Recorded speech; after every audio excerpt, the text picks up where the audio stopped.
everyone. Welcome. Good afternoon. And I hope you are as excited as I am for this final front porch chat leading into Earth Day. My name is Dr. Claire Bollinger, and I teach here at Ohio State in the College of Medicine and the School of Health and Rehabilitation Sciences. I also serve as the Director of Health Profession Sustainability Education, and I want to note that this is a role that was born out of students' grassroots advocacy for greater integration of concepts related to environmental health, environmental justice, climate change, and sustainability in their formal medical school curriculum. I earned my PhD from the College of Public Health here at Ohio State in environmental health sciences. As a result of all of that, it's my distinct pleasure today to have you join us for this conversation. Today's program on public health and climate change is part of a series of Front Porch Chats, which are casual conversations between Ohio State University researchers and educators and external experts on sustainability topics that are relevant for many of the communities the university and medical center serve. Today's chat is with Dr. Bruce Bekkar, a women's health physician whose work engaging others in the intersection of climate change and health has wide-ranging impact. I want to talk about the Front Porch Chat series and the Sustainability Institute briefly. These chats have been organized by the Sustainability Institute to highlight key sustainability issues in Ohio and beyond in the weeks leading up to Earth Day. I would like to give a special welcome to those of you who are participating in the Sustainability Institute's Passport to Earth Day. By joining today's discussion, you will receive another entry to win one of the Earth Day prizes offered by the Institute. Before we get started, I want to remind everyone that if you have any questions, you can use the Q&A feature in Zoom. And with that, I would love to set the stage for this conversation with Dr. Bekkar. And to do that, I want to briefly talk about climate change, health, and healthcare.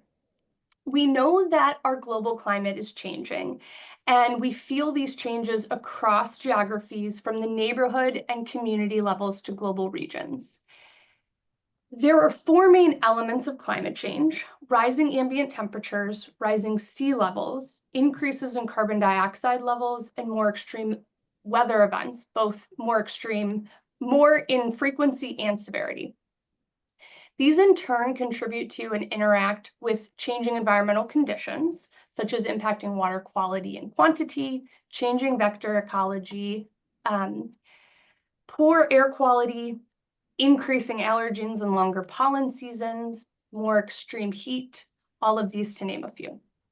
And these then lead to changing exposures that can place individuals and communities at increased risk for negative health outcomes. And it's important to note that these effects are not felt equally and tend to impact populations that already face greater health concerns or greater negative health burdens, or suffer with worse exposures in some of the social determinants of health. The Yale Program on Climate Change Communication and the research they have done shows that across the last decade, more and more Americans are aware of the changing climate and believe it will impact them or their community in some way. In 2023, 73% of respondents said that they understood that the climate was changing. 70% said that they believe it will harm future generations. 57% said that they believe it's harming people in the US now or within 10 years. However, only 46% believed it would harm them personally. And as a result, one of the things I'm going to be talking with Dr. Bekkar about is how we can increase awareness amongst public health and healthcare professionals to then increase awareness amongst the public. These health effects of climate change and environmental degradation are already being seen far and wide, whether they are being consciously attributed directly to climate change or not.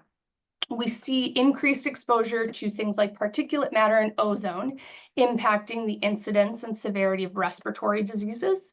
So this can range from higher incidence of asthma and worse asthma symptoms, emphysema, chronic obstructive pulmonary disease.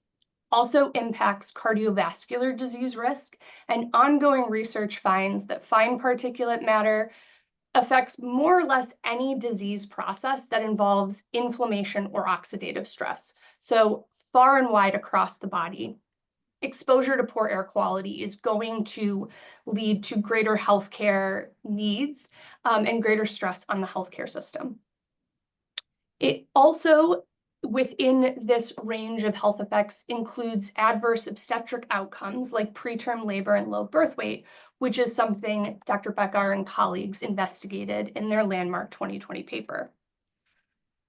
We also see negative impacts of heat, hotter days, and hotter nights, along with heat waves, also impact a number of disease states, from respiratory and cardiac conditions to worsening mental health outcomes.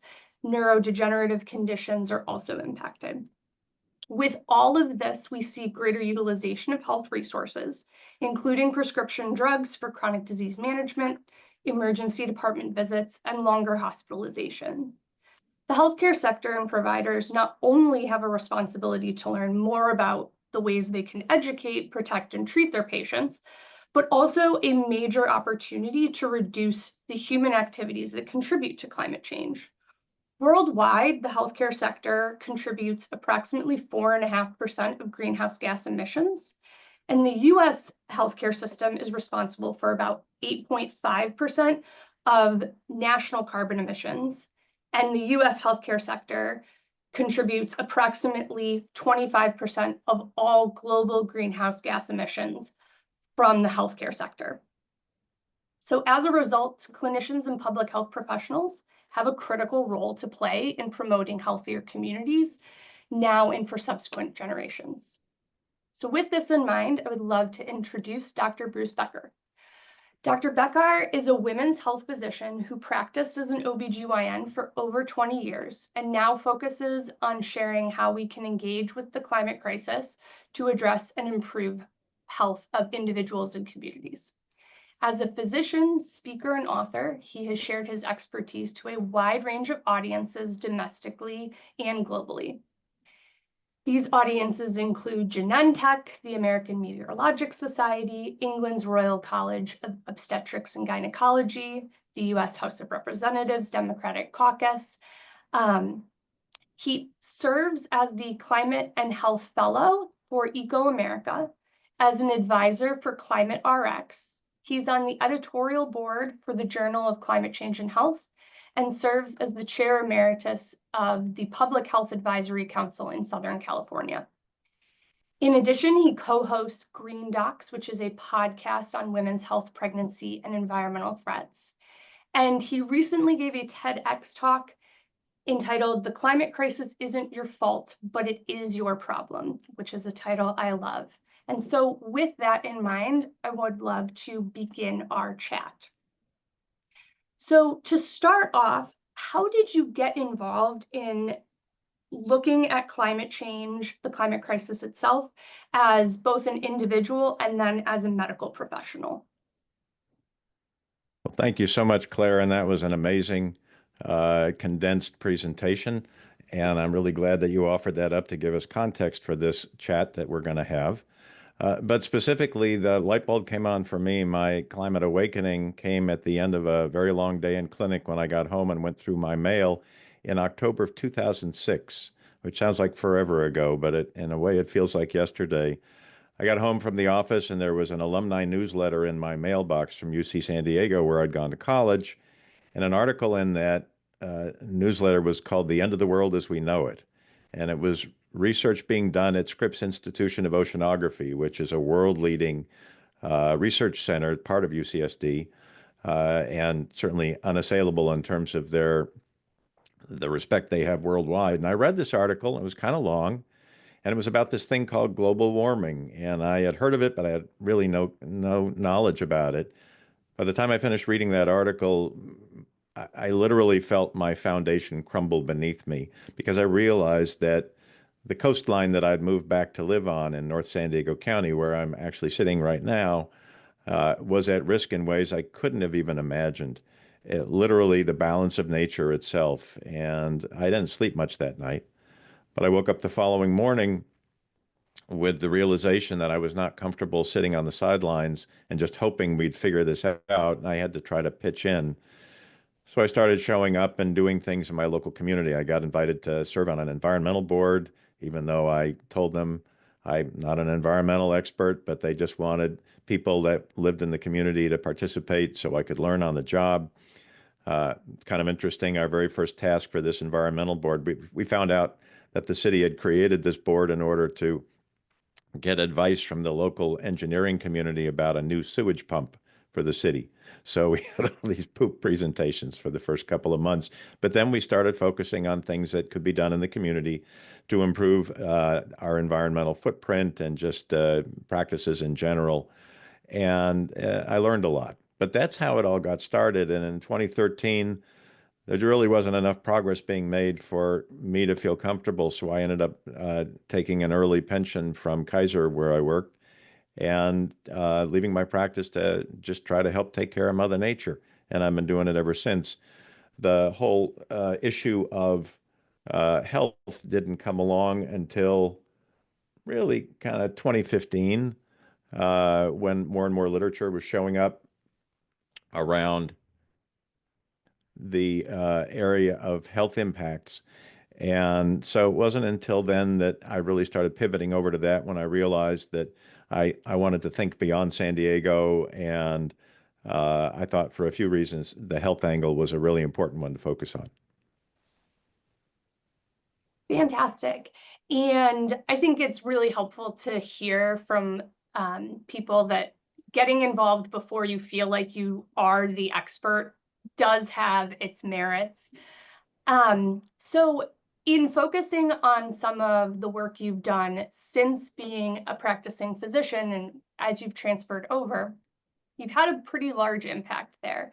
And I was wondering if you could go into a little bit more detail about what you found when you were looking at the association between air pollution and heat exposure and some of these birth impacts in the US.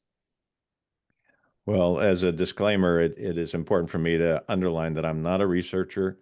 I have not written a lot of journal articles, and I wasn't particularly looking forward to writing a journal article. But in late 2015, there was a technical report that came out from the American Academy of Pediatrics. It's still present online. You can look it up.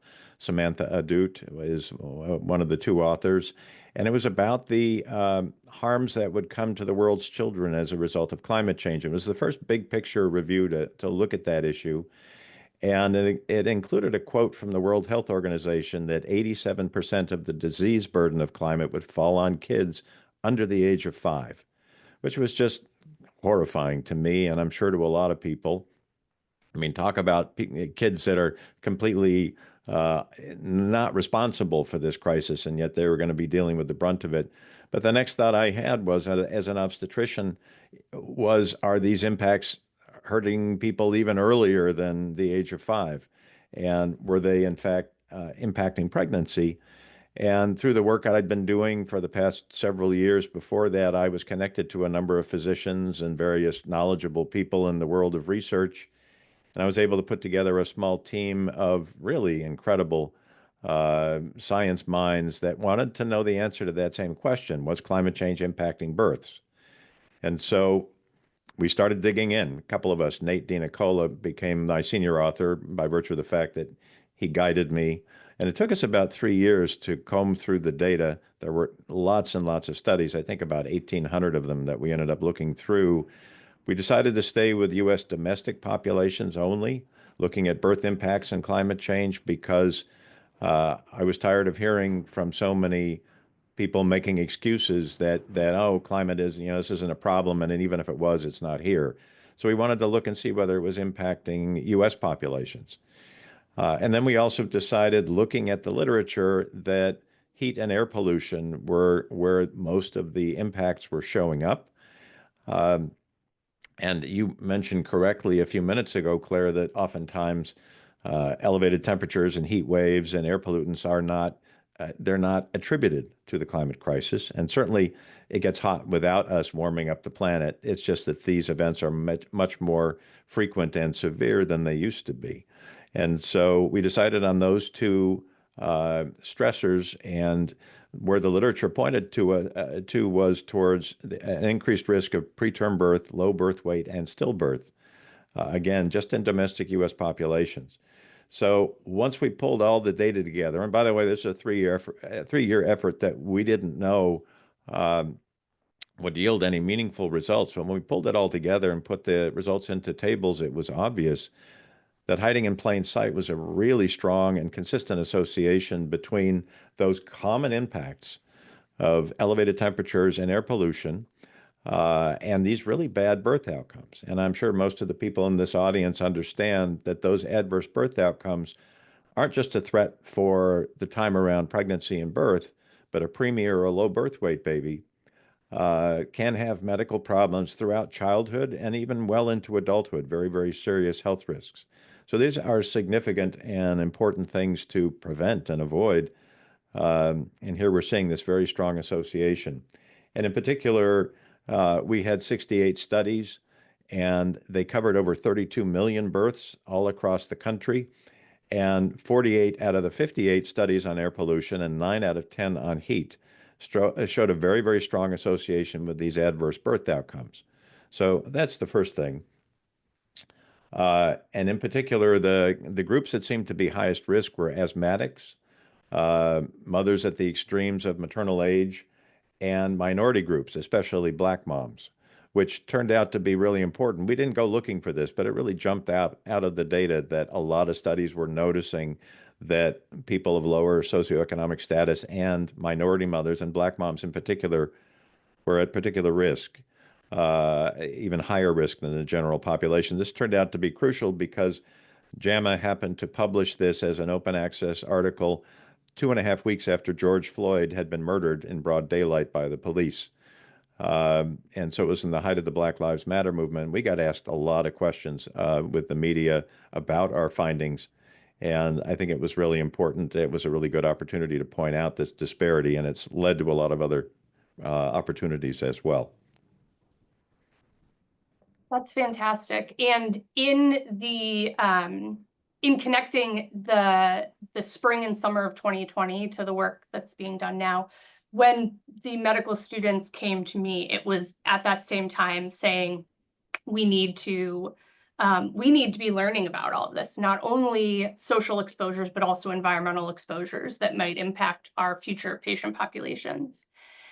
I'm curious, with the findings that you have noticed and looking at other research, how you communicate that to the different groups you engage with, whether that be like the Democratic Caucus of the U.S. House of Representatives or private biotech industry, et cetera. We always try to tailor the message to the audience. Not only, it's really interesting. There's been a lot of research around climate and health impacts, but I think in particular, when you talk about pregnancy and birth outcomes, it almost doesn't matter where someone comes from ideologically. This is a group that everybody seems to care about. As a matter of fact, one of our messages has been we should talk less about polar bears and more about pregnant bellies. Because again, these are groups that everybody wants their daughter or their sister or their neighbor to have a healthy pregnancy and a healthy baby to result. So we find that this is a really good way to engage with people around the issue of climate, because climate can seem such an overwhelming and impossible problem to deal with. But when you bring it down to the personal level and talk about people they know or things that might even be risky for them going forward, we get their attention. The other thing I always try to make sure to do is to speak to whatever audience I have and talk about things that they can do with the information. I don't ever like to hand somebody a problem and then just send them out into the world. You always like to talk about where the on-ramp is, what to do next if you want to help solve this, and why you might want to help solve it. Absolutely. And when I'm talking to students who are trying to look at health policies to address a problem. One of the big problems that the state of Ohio has invested in a pretty large amount of time and a substantial amount of money is addressing infant mortality and adverse maternal health outcomes. And they look at the disparities between different patient populations. However, a lot of times the messaging around that seems to be focused on individual behaviors, which do play a role. Safe sleep is important for healthy babies and reducing deaths from sudden infant death syndrome, et cetera. But I think it's also important to, like you said, connect the problem to populations that everyone generally cares about, and also focusing on these differential outcomes are not the results of an individual behavior, but rather a broader exposure where broader action from those who have the agency to do so might be necessary. You're absolutely right. And it's a really crucial point to make that we would much rather, for reasons both ethical and economic, stop these problems before they occur or reduce their likelihood. And certainly the climate is not the sole factor with many of these birth outcomes, but it's a substantial one. You know, there was a study done by Casey's group that was published in 2018, and we talk about it in our paper a little bit. And they looked at preterm birth rates in the area nearby 8 different fossil fuel burning electricity generating plants after those plants were closed. And in the 10 years following the closure of those plants, again, 8 different plants in California, the preterm birth rate for women who were pregnant nearby those plants, now that they're closed, was reduced by over 25%. And that's a really, really big decrease. So it suggests that in certain circumstances, air pollution in particular is a really major factor in precipitating things like preterm birth. So what it says is that there are things that we can do. And the really good news there that we constantly talk about is it's going to take a while to get the temperature of our planet to turn down a bit and to stop some of the extreme weather events and things like that.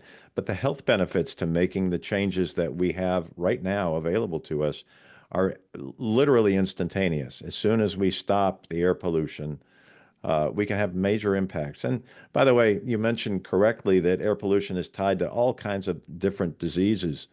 But I think what's not all that well understood is we're now seeing evidence that air pollution can cause these illnesses as well. Childhood asthma in particular, you're much more likely to develop asthma, not just to have it exacerbated and have to leave school all the time and go to the emergency room, but to have asthma just by itself.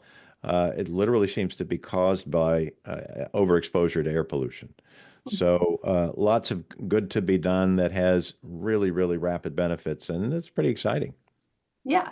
I'm glad you feel it is exciting. I feel the same way too. Not every healthcare worker or trainee is necessarily excited by the opportunities. I get the sense from a lot of people that they learn about the health impacts and the magnitude of the climate crisis, and understandably, it can be overwhelming. And what advice would you give for those who want to make individual impacts with their patient or community populations, but are a bit overwhelmed? I don't think I've met very many healthcare people over the entire course of my career that seemed like they were just kind of sitting around and didn't have enough on their plate. We all seem to share that in common, not only the experience of going through training and education, which is pretty daunting, but then once you get out into the world and start working in healthcare, it's a busy life. So I really understand it when people, at least initially, get kind of glassy-eyed thinking about engaging with a global problem like this.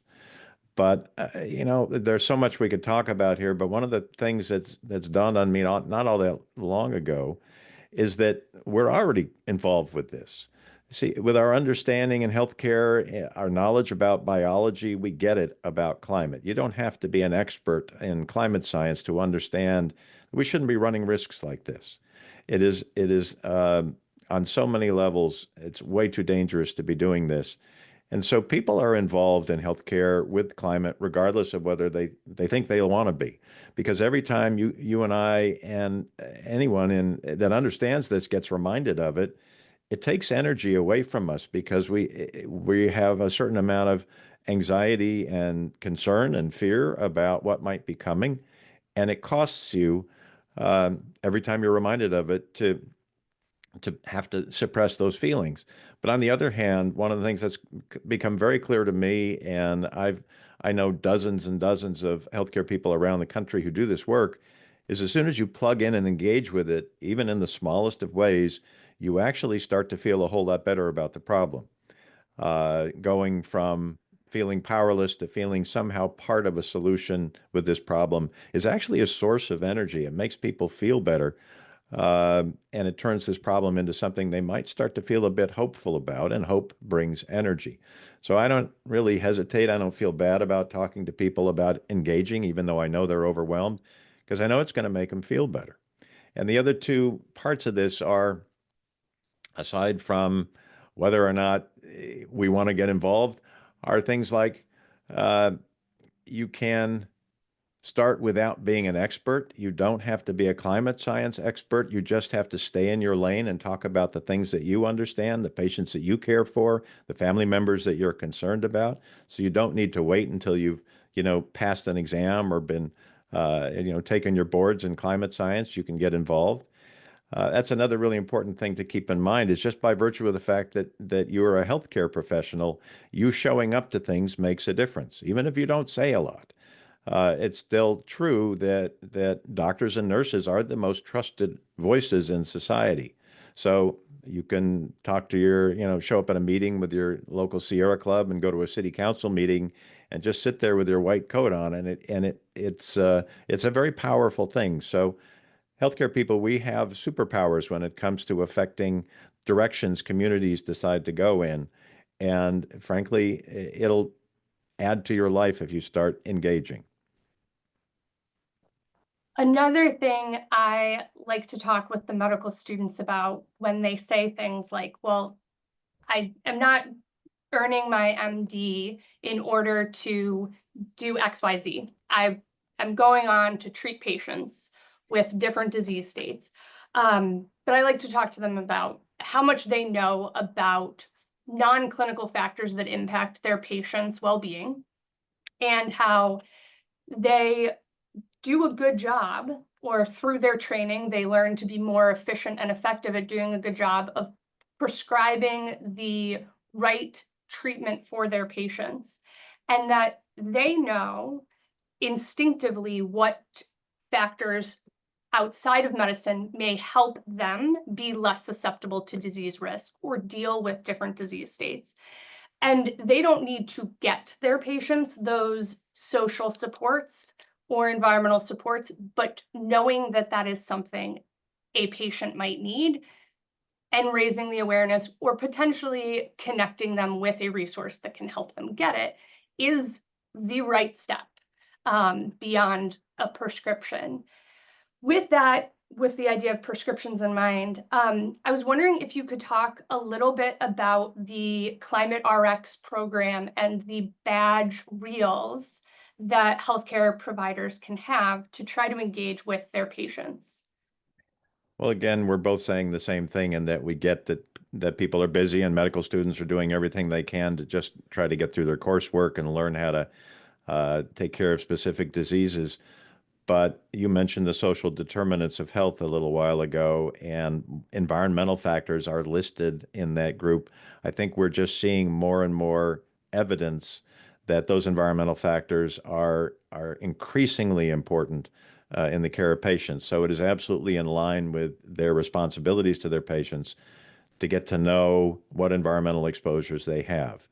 And there are ways to do that. There's a great TED Talk from Cheryl Holder that was at Florida International University that she did in 2020, where they talked about how healthcare practices where she was working were screening patients with administrative staff and checklists and finding out what sort of environmental exposures that their patients had, in order to sort of stratify them in terms of risk, to educate them appropriately, but a lot of it was done without impacting the doctor's time. Um, and making patients aware of resources that they may not know about to lower their utility bills or things like that so they could use their air conditioning more. So all that stuff is available, and more clever people are coming up with ways to integrate environmental exposures with healthcare and keep people from winding up in the emergency room or needing surgery as an emergency, and not only ruining their day and their week, but also impacting our healthcare system and doctors' time. So that's a win-win thing. But you asked about Climate RX, and this was a clever program that ecoAmerica rolled out about a year and a half ago.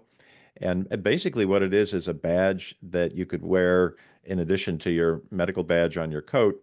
Uh, that has a QR code, and it says something like, concerned about climate change, ask me how. And people just scan the badge. They don't have to, the person wearing it doesn't even have to say anything about it, but it's eye-catching. And if you scan the QR code, it takes you to the Climate RX website, which has lots of information about how climate change impacts health and also things people can do to protect themselves, and links to resources and things like that. And for our peers, it has links to a program that ecoAmerica does, which trains doctors in basically the connection between climate and health, but also educates them about advocacy and how to find opportunities to weigh in on various things going on in your community. So both of those programs come off of the Climate RX badge. And by the way, the Climate for Health Ambassador program is something that I was going to suggest as a resource for people going forward. So maybe I'll say a bit more about that when we wrap up. Great. We have a question from the Q&A.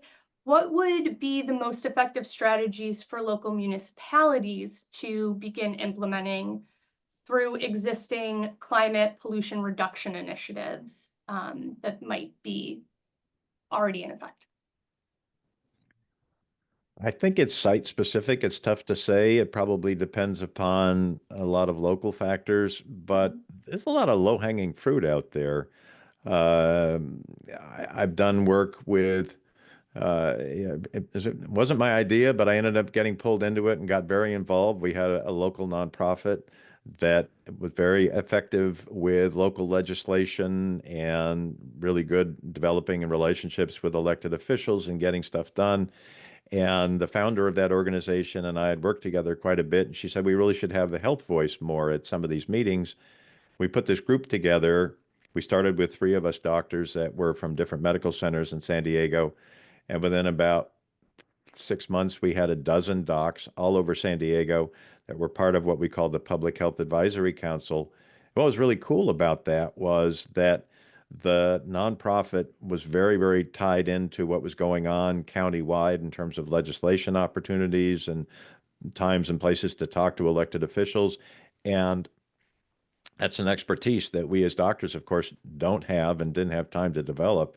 But what they did was they started using us very surgically to go into very particular city council meetings and make small presentations and things like that, and just show up in force. You get a group of 4 to 8 doctors showing up in their white coats with their stethoscopes on, and it really gets elected officials' attention. And I think part of what's important to realize about this topic is that it gets muddied sometimes, and some people are very intent on politicizing it, but it's not political at all. This is very much just data-driven, evidence-based. You get exposed to these kinds of temperatures, your risk goes up for this and that. And essentially what you're doing, even in the most what might be unfriendly councils that claim to be not impressed by the concern around climate, if you just talk to them about what you know as a doctor and what's affecting their patients and what's putting at risk people in their community that they're supposed to be serving, a lot of times what you can do is give people who are otherwise maybe a little concerned about looking like they're progressive, give them an excuse to do the right thing. If you do this, your constituents are more likely to spend time working and contributing to the economy and less time being sick and being in the hospital and costing the community money. So there are ways around a lot of these issues. And as I say, there's a lot of low-hanging fruit out there. Electrifying homes and businesses, moving away from gasoline cars and burning so much fuel, reducing indoor air pollution. All these things have direct health benefits and quality of life benefits too. It's gotten to the point now where what we're asking people to change to is not some sacrifice. In many cases, it saves money, but it's much better than what we've been having. I've been driving nothing but electric cars for 12 years, and I would never go back. It's much quicker and quieter than anything I've ever driven, and I'm a car guy. Um, my induction cooktop, I can boil water in 2 minutes instead of 7 or 8 minutes when I'm making pasta. These are not sacrifices. They're not hard to do anymore. Yes, some of the options are expensive, but the affordable ones are getting a lot more affordable, and they're much better for our health. So there's a lot of good messaging around basically what's becoming a win-win for everybody. And, elected officials can be twisted into doing things like that if we're persistent and patient. Yeah, I love that you brought up these win-wins, because oftentimes when we're talking about climate change and health, we talk about mitigating strategies, we talk about adaptation, but we don't often focus enough in the starting point of conversations on the co-benefits. So it sounds like you already talked about some co-benefits with being a car guy, and your electric vehicle is just as zippy as you would want it to be, and your induction cooktop, while being more energy efficient, also is more time efficient for you to boil your water for pasta. Are there any other co-benefits that you would want to kind of broadcast in terms of having positive effects for health, well-being, quality of life, and the environment? Well, on the health spectrum, one thing to I think is worth underlining is that the health impacts are not limited to asthma and pregnancy. We just put out a special issue of our journal, the Journal of Climate Change and Health, and it was essentially meant to open up to multiple specialties to contribute articles, because we had this suspicion that lots and lots of specialties now that people don't think about are being affected by what's happening with our climate crisis. And we have articles literally across the board from every specialty, from ophthalmology to neurology to emergency medicine to surgery, where there are various angles of intervention and also impact that we're realizing. So this is not limited in terms of potential risk and also potential benefit.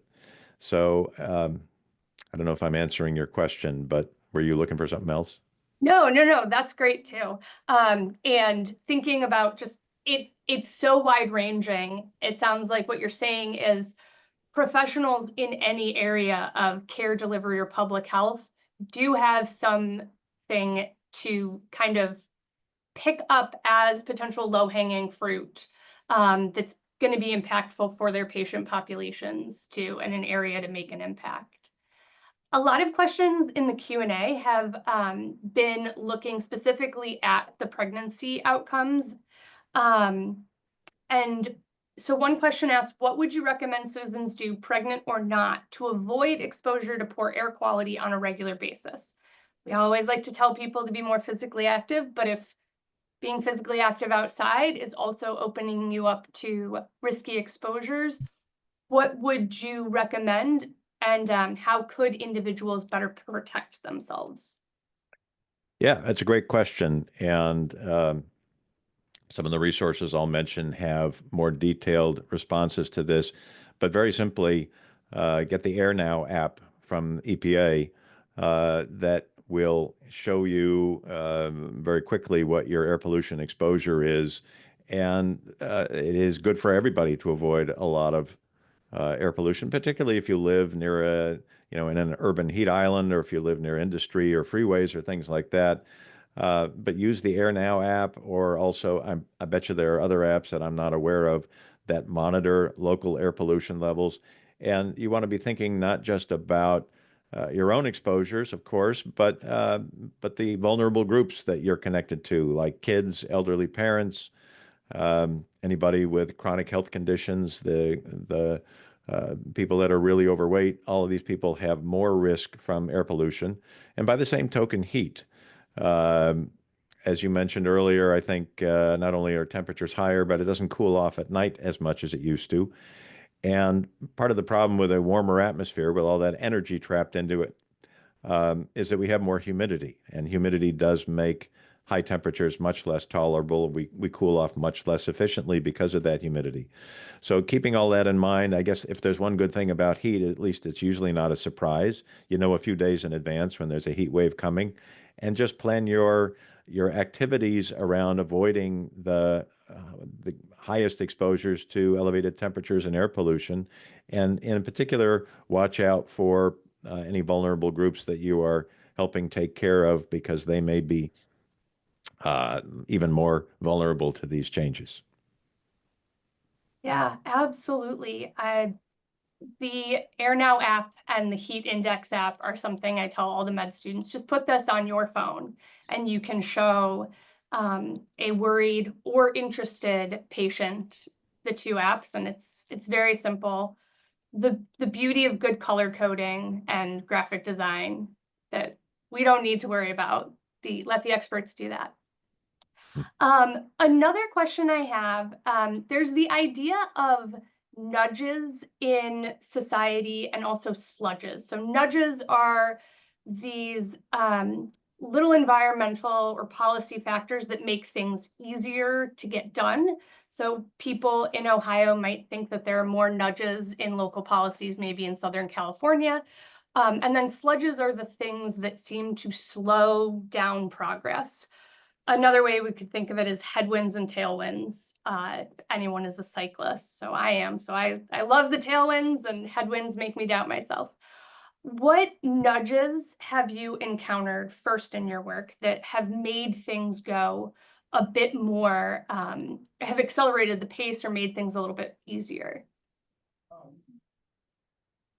I think finding people in local politics that see this as a priority can help open up opportunities. It comes from building relationships with those people, which again can be done through, you don't have to find some super group or start one yourself. There's probably, if you just Google climate change organizations near me, you'll find your local 350.org or maybe other local groups doing this work, and aligning yourself with them when they have local knowledge in areas that we don't get trained in at all in terms of how government works.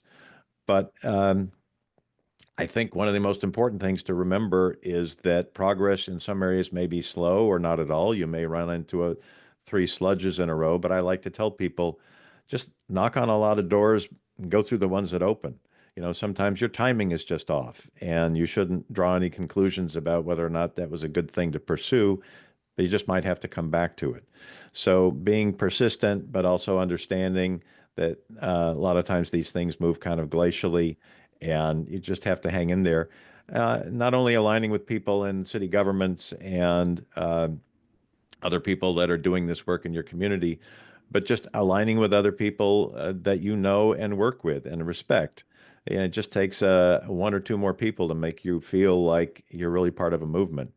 And here's the other thing, working with people in climate as I've been doing since 2007 now, these are wonderful people to work with because you're talking about people that will invest their time and energy for a cause and for people who they'll never meet and will not likely see the end of this problem anytime soon. So the kind of people that do this work I like to describe as having big minds, but even bigger hearts.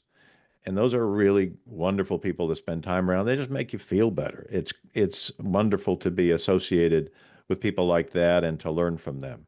So I have a number of people that have mentored me and that I really respect and admire. And it's great to be connected to them and do something that we think is important. Absolutely. Another question from the Q&A. Audience asked, how does climate change influence the geographic spread of vector-borne diseases? If you could talk about that a little bit. Oh boy, that's not something that I've really focused on a whole lot, but I think with West Nile virus, um, for a while we were really concerned about Zika because the conditions had changed. But basically, um, elevated temperatures changes in vegetation, increases in humidity, so that essentially the tropical zone has widened to the north and south equatorially. Um, Climate is definitely a factor in terms of the spread, not just the physical spread of these vectors, but also their behavior. They, under warmer conditions, they happen to love CO2, and under warmer conditions, they reproduce more frequently. There are other changes that make them more virulent and dangerous as vectors. So it's definitely an ongoing issue, and I'm frankly relieved that Zika didn't turn out to be a bigger problem, because we were seeing the conditions actually spread up into the lower third of the U.S., where those mosquitoes could live happily. But it's a multifactorial problem, and even though our climate has not improved, some of those other conditions have not conspired to make this an issue for right now. But what a horrendous and devastating thing it would be to have a pregnancy with microcephaly as a result, where the baby just has literally no chance to have any kind of a normal life or to even survive. Yeah. So unfortunately, we haven't seen the last of Zika, and there will be other viruses that will show up as a result of these changing vector patterns. But it's one of those reasons that long term we have to address this and get rid of it. I like to use a medical analogy, even with non-medical audiences, and describe this problem. It's not like a manageable illness. It's not like you have COPD or diabetes and you just need to change a few behaviors and we'll be good. It's more like a cancer. If we do not stop the climate crisis, it's going to take everything away from us. And I don't know about you, but that's just not okay with me. No, no. And I'm glad you mentioned Zika with pregnancy too, because even if a pregnancy were not to actually end up being impacted by Zika, thinking about the stress that families would be going through, or the alterations to their family planning in light of Zika, that in and of itself has a lot of negative impacts on, at best, quality of life. Another question here from the chat. Anything else you want to talk about with regard to strategies to better engage healthcare professionals in addressing this as a public health issue beyond an awareness issue for their patients? Right. Well, so patients and peers, I was talking about using something like Climate RX, but going beyond that to from patients and peers to the public, getting some kind of small amount of training, like ecoAmerica's Climate for Health Ambassadors training is a 3-hour training. It comes with CME. It's free. And you not only are equipped with the relevant information around climate and health generally, but also lots and lots of resources and information around advocacy, and some basic instructions for how to write an op-ed that'll get published, and how to connect to local groups, and how to communicate with people who are in various stages of denial or acceptance of this problem. So getting some organization behind you. One of the nice things about that program is that you become, if you agree to to it, you become an ambassador, and you get to be part of this online community where resources are shared frequently. They're coming out with they've now published slide sets that you can use to do presentations with that are state specific. So I'm sure there's one for Ohio that talk about the impacts and opportunities of climate in every place around the country. And it's good to have that sort of network. Also, the Medical Society Consortium on Climate and Health, whose members include more than half of U.S. physicians, has a lot of resources available also to give people support to do this kind of work. Again, not just on climate and health, but on what to do about it. I promise this was not my question, but someone in the chat put, what are recommendations for concrete actions medical schools and public health institutions can take now to integrate climate and health into the curricula, research, and clinical practice to better prepare future practitioners? Good question. Medical Students for a Sustainable Future is a group that is active nationally that is working to integrate climate education into um, into medical school curricula. This is not an outlier. I think there's just tons of evidence that this is an escalating problem and it affects people across all specialties. So it really should be part of the curriculum. So pushing for that, aligning yourself with that organization. Again, Medical Students for a Sustainable Future. You can find it online. Here at Ohio State, our branch is called Sustainability in Medicine. Okay, there you go. So look around and sign up with these groups. There are green teams in most medical institutions. Well, I don't know the numbers, but in an awful lot of medical institutions. And there are organizations like Practice Green Health and Healthcare Without Harm nationally that coordinate sustainability efforts. So I think walking the walk is important to do. We ought to do what we can to reduce the tremendous amount of waste and greenhouse gases that the healthcare sector, as you mentioned, about 8.5% U.S. Of the U.S. Total emissions come from healthcare. We can do better, and we ought to do better. It's just like you go down to the hospital cafeteria. When I trained at L.A. County, I was quite convinced that if I ate there 5 days a week, I would develop diabetes and heart disease because the food was so terrible. But so healthcare shouldn't be making people sick, and an extension of that is we should be functioning in a way that's way more responsible and setting a standard for our communities. So working along the lines of that inspires a lot of people. But I want to underline the superpower that we have to get outside of our four walls of our um, facilities and engage more with our communities. And let's get local electeds, even if the federal government is not going to want to talk about this for a little while. Let's get our local communities to engage with these problems and make things better for everybody because those opportunities are there right now. I guarantee it. Fantastic. So with so many challenges to this work today, it can feel maybe like a Sisyphean task where we're just pushing a boulder up a hill and it's rolling right back down. What energizes you or gives you hope? The wave of people coming into this fight from all across healthcare. I just came back from a national meeting that was a coordination of 4 different nonprofits in Washington, D.C., and we spent 3 days together talking about the latest research, but also talking about wins that were going on and sharing best practices, even across sectors with different sorts of social movements going on and what we can learn from them. And then the last day, more than 100 of us put on our white coats and went over to the House of Representatives, to the office buildings, and visited with our elected officials for the final day and made multiple visits and talked about uh, issues like maintaining the Infrastructure Act and some of the other legislation that's been passed that has major benefits environmentally. So there are things that can be done on the national level as well. But it's just very heartening to be around people doing this work and seeing not only that we're not alone, but how it energizes all of us to do this work and feel like in some way we're making some kind of progress. And as I say, there are times when it can feel like it is Sisyphean that how are we ever going to change this?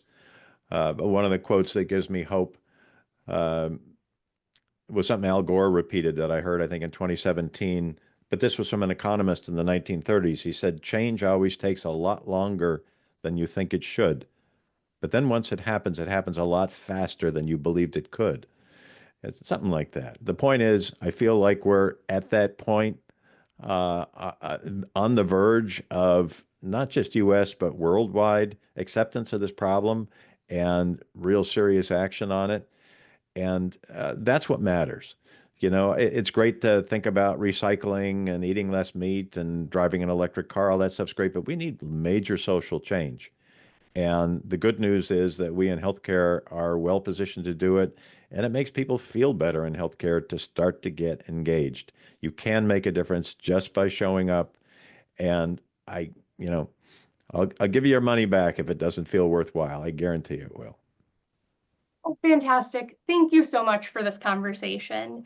To wrap up, I would love to ask if you have recommendations of 3 books, podcasts, documentaries, or other resources for participants who would be interested in learning more, getting more engaged. I recommend strongly people start reading the Journal of Climate Change and Health. It's open access, free. You can start looking at the articles. We see a lot of interesting work coming from all over the world. We have a worldwide editorial board, so it's really interesting. And in addition to that, Lancet Planetary Health, that series is really, really good. They're both open access. I mentioned the 2 organizations. If you're drawn towards greening the healthcare sector, Healthcare Without Harm and Practice Green Health are great for that. And as far as the advocacy side, which is the work I've been doing for 15 years, uh, go cruise around ecoAmerica's website, look at the Climate for Health Ambassador Program and Climate RX, and look at Medical Society Consortium on climate and health. And I'm going to be speaking next month in Boise, Idaho, to the Idaho Clinicians for Climate Action. And just a couple of weeks ago, I spoke to the Florida Clinicians for Climate Action and 3 other state groups that were there uh, about these topics, and these groups spring up under the umbrella of the consortium. So there are lots of different places to go with this. Well, thank you so much again for this conversation. Um, for participants who are doing the Passport to Earth Day, you earn a stamp by having been on this Zoom. So please visit si.osu.edu to learn more about the Passport program and other Earth Day related events. If you are interested in OSU's Green Team, it is through the Med Center, but any university member can join this. And there are also some events going on in conjunction with Sustainabilty Institute. And the Green Team puts on a number of really wonderful events throughout the year, along with a lot of lunch and learns. And hope everyone has a wonderful rest of their Wednesday, wherever you are joining us from. Thank you again for joining us, and thank you again to Dr. Bekkar. Thanks so much for having me, and I'm so glad this audience was here to hear our conversation. Me too.